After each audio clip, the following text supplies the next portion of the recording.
Muito bem, este é Conexão Futura aqui na tela do seu canal Futura na TV e também na internet. Estamos lá no site futura.org.br/Conexão Futura. E um projeto em tramitação na Câmara dos Deputados propõe o reconhecimento do nome social de travestis e transexuais e a mudança de sexo em documentos oficiais, mesmo para aqueles que não tenham passado por cirurgia. O projeto está sendo discutido no Legislativo desde 2013 e atualmente o único modo de conseguir alterar os documentos e usar o nome social é entrar na Justiça. Então, um processo demorado e oneroso. Quem fala mais com a gente então sobre esse assunto é Jaqueline Gomes de Jesus, que está aqui ao meu lado, professora do Instituto Federal do Rio de Janeiro. Obrigado pela presença, Jaqueline. Tudo bem com você? Obrigada, eu que agradeço. Tudo bem, Cristiano. Bom, para a gente começar explicando para quem está em casa, eu falei rapidamente sobre como funciona, o processo atual de mudança de nome. E é um processo oneroso, não só no tempo, mas também em custo, Quem quer mudar de nome atualmente, qual o caminho, como deve seguir? Bem, eu falo mais como psicóloga social, que pesquisa a temática da identidade social de forma ampla. O grande desafio que a gente tem na questão do direito ao nome, é o reconhecimento da própria identidade das pessoas trans.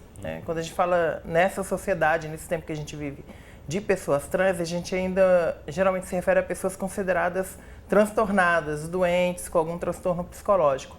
Que é um grande desafio, porque se considera justo que as pessoas trans não tenham direito ao nome com o qual elas se reconhecem, ou seja, que não sejam tratadas como quaisquer outras cidadãs e cidadãos brasileiros.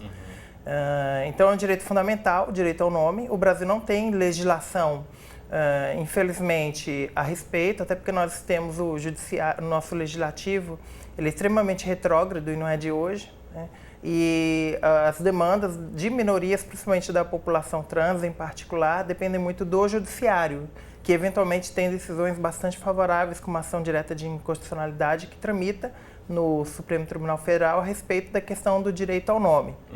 Além também da luta pelo direito ao nome social, que veio do movimento de travestis e transexuais desde os anos 80 e 90, e que ganhou uma visibilidade muito grande nos últimos tempos. Como você falou, vários governos em diferentes níveis, federal, estaduais e municipais, eles tomaram decisões pelo direito ao uso do nome social, enquanto o nome civil não é retificado. Mas em algumas esferas, para a gente esclarecer para quem está em casa, dentro de alguns serviços públicos já existe, então, legislações específicas, mas nenhuma lei aí, na verdade, que torne isso de forma ampla para todo o país ser aceito também na esfera privada, Exato, existem portarias, decisões de determinadas organizações, mas o grande desafio é uma legislação que garanta o direito à identidade, porque se a pessoa não tem direito nem ao nome, eu entendo que essa sociedade considera ela parte de uma casta, de um grupo social que não é reconhecido nem como humano. O que a gente vê pelos altíssimos índices de violência e assassinato de mulheres trans e de travestis no Brasil. Nós somos o país que mais mata pessoas trans no mundo. Então, isso é um sintoma de uma sociedade que considera um determinado grupo como não humano, que não tem direito ao nome, e isso vai rolando até a questão, inclusive, do uso de espaços públicos, Quando, por exemplo, uma mulher trans ou uma travesti quer utilizar um banheiro feminino, de acordo com o gênero com o qual ela se reconhece, e às vezes sentem algum tipo de impasse, enfrentam oposição. Ou seja, nós vivemos uma sociedade que nem direitos fundamentais, como de atender às próprias necessidades básicas, são reconhecidos para as pessoas trans. De que forma, então, esse projeto de lei que a gente mencionou na abertura do programa, que está tramitando lá em Brasília, pode, se aprovado, ser um avanço nesse sentido, do reconhecimento do nome da pessoa, de acordo com o gênero com a qual ela se identifica, por exemplo? Sim, é o projeto de lei João W. Nery, o 5002 de 2013, de autoria dos deputados Jean Willis e Érica Cocai. É muito importante, já existiram outros projetos que não avançaram muito, e esse é muito próximo do ideal, porque ele parte da mesma premissa da Lei de Identidade de Gênero da Argentina, que foi aprovada há alguns anos e que tem incluído várias pessoas trans na sociedade argentina, e é o nosso desafio aqui também. O que a lei trata? Trata do direito da pessoa a retificar o seu registro civil, ou seja, o nome e o sexo nos documentos. O Brasil, o governo federal ainda usa o conceito de sexo e não de gênero nos documentos. Então, a pessoa pode retificar de acordo com a vivência dela, com a realidade dela, de um modo puramente cartorial, sem necessidade de judicializar, de pedir algum laudo médico, psicológico, né, qualquer tipo de parecer que seja sobre a identidade dela. Até porque é estranho, né, eu definir, né, como psicóloga o gênero da pessoa, né, a identidade do outro. Né, e a gente também associa muito a questão da identidade de pessoas trans a uma cirurgia, um procedimento. Isso é um estereótipo bem firmado na sociedade.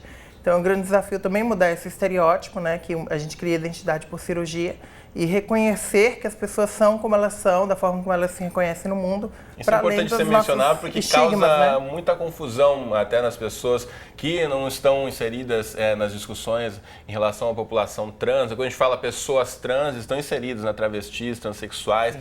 E há diferenças entre esses tipos de pessoas que, na verdade, também dizem mais respeito a elas do que aos outros, na verdade, né? Exato. E de que forma, então, a pessoa poder se reconhecer enquanto o seu nome e não precisar passar por um constrangimento, no sentido de ter que entrar com um processo judicial para mudar o seu nome, por exemplo, isso pode facilitar esse aí um acesso maior à garantia dos seus direitos? Com certeza. Quando a gente pensa na realidade, por exemplo, de pessoas que não são trans, ou seja, as populações que a gente chama de cisgênero, pessoas cis, né, que não são trans, têm direitos cidadãos básicos garantidos, para além dos direitos humanos, né? Tirante, claro, as questões raciais no Brasil, que sempre vitimizam e excluem a população negra, né, da questão do racismo, mas, em geral, a pessoa no Brasil, ela é atendida num órgão de acordo com a identidade dela, né, ela acessa os espaços de forma mais ou menos controlada, mas acessa, e para a população trans, de forma geral, que eu boto nesse grande guarda-chuva, das travestis, das mulheres trans, dos homens trans e outros grupos que estão aí, né, que são dentro desse grupo também, como você mencionou, aí tem tanto pessoas que fizeram cirurgia para readequação de sexo, como outros que não fizeram também, né? E a cirurgia de resignação genital não faz diferença na identidade, é uma característica da vida da pessoa, do interesse dela. E não é isso que vai definir, na verdade, o nome pela qual a pessoa se identifica. Depende da própria pessoa, de como ela se reconhece, como ela vive, né, de fato, o que a lei de identidade de gênero quer atender é a realidade do ser humano. Sem necessidade de que um juiz julgue, né, o direito dela, a identidade dela, sem necessidade de algum perito médico ou psicológico que tenha que atestar a identidade do outro. Porque esse é um grande desafio também que a gente tem, fazer uma ciência, né, e uma prática judicial mais inclusiva no sentido de reconhecer a humanidade de todo mundo e a não necessidade de tutela das pessoas.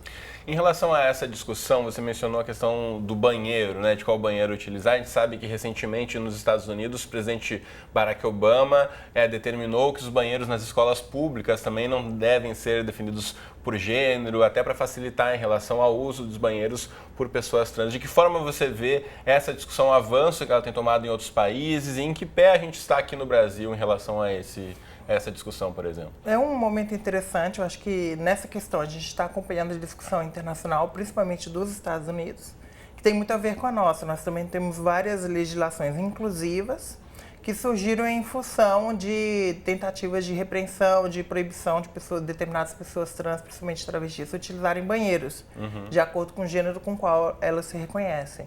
Então, essa discussão é bem atual aqui, a gente tem vários problemas, né, movimentos políticos de teor fundamentalista, né, político-religiosos, que querem impedir o direito das pessoas ao nome, a discutir gênero nas escolas, que atende não só as pessoas trans, mas qualquer ser humano, né?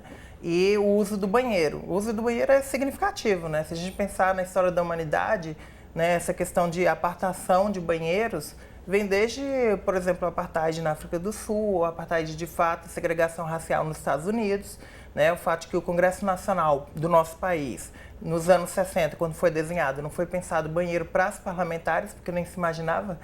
Mulheres na política, mulheres na política, elas já estavam na política, né? As mulheres na política estão aí desde antes do século XX, na verdade. E hoje essa discussão. A gente ainda é uma sociedade no século XXI discutindo o direito das pessoas de utilizar o banheiro. Então, veja, é uma discussão super atual, relevante e que nós temos muito que avançar. Não permitir que as pessoas acessem direitos humanos, que nem chega a ser um direito civil, né? É um direito humano. O uso do banheiro e o direito ao nome. Se nós não temos isso, imagina outros direitos, né? Como direito à educação, ao trabalho, que são totalmente alijados, excluídos para as pessoas trans.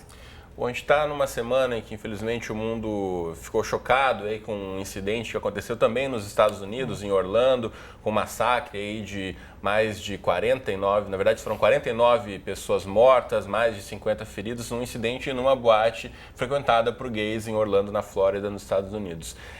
E fez-se muito alarde em relação a esse número, como você abriu a nossa entrevista falando também, no Brasil mata-se muito mais a cada ano e não se fala tanto em relação a isso. Queria que você repercutisse essa informação, de que forma a gente pode também ficar um pouco mais atento e se preocupar um pouco mais aqui com tantos homossexuais e pessoas trans que têm morrido todos os dias no nosso país e que acabam não aparecendo tanto, ganhando tanta repercussão, por exemplo. Sim.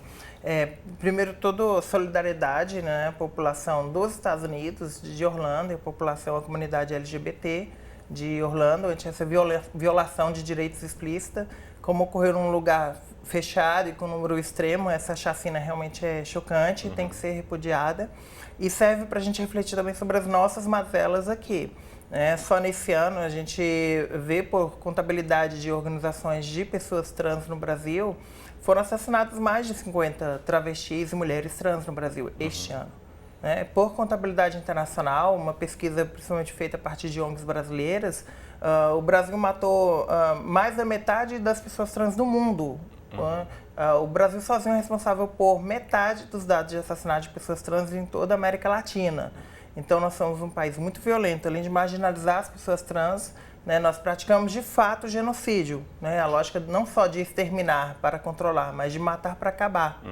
Existe uma lógica de ódio que precisa ser superada com educação, com formação, mas também com responsabilização. O fato de a gente viver num país em que o Congresso Nacional não aprovou, por exemplo, projeto de lei contra a homofobia, criminalizando a homofobia, a transfobia, e outras discriminações com base em orientação sexual e identidade de gênero, mostra que o país não quer manter essa população, essas pessoas vivas, que concordam e naturalizam a violência.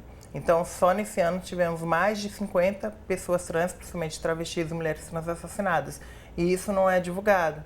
Então, é um momento oportuno para a gente pensar a respeito dos nossos problemas aqui, da desumanização que é imposta às pessoas trans, particularmente no Brasil, e a falta de visão de políticas públicas para a população LGBT de forma geral no Brasil. Muito bem. Infelizmente o nosso tempo aqui acabou, mas muito obrigado, professora Jaqueline, pelas informações e pela presença na Conexão de hoje. Eu que agradeço, Cristiano. Valeu. Bom, na próxima entrada aqui do programa, a gente volta falando sobre trabalho, produtividade e qualidade de vida. Como mudanças de postura podem gerar transformações na sua vida profissional e pessoal. Fique com a gente, já voltamos com Conexão Futura.